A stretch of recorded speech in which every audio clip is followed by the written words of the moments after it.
সবাই বলে যে সয় সে রয়, কিন্তু কেউ এটা বলে না যে সয় সে ক্ষয়ও, তার কিছুটা ক্ষতিও হয়তো হয়।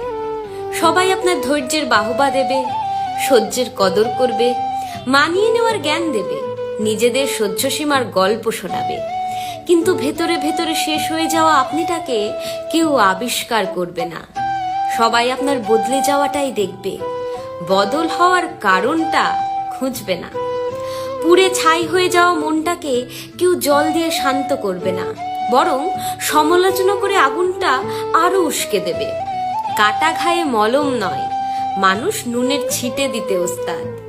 আবার আপনার সহনশীলতা অন্যদের কাছে এমন একটা অভ্যাসে দাঁড়িয়ে যাবে যে আপনি একটা দিন অসহ্য হয়ে প্রতিবাদ করলেই আপনি ভালো থেকে মুহূর্তে খারাপ হয়ে যাবেন। মুখ চোরা আপনার নিমেষেই পরিচিতি হয়ে যাবে স্বার্থপর, হিংসুটে, বদমাশ নামে।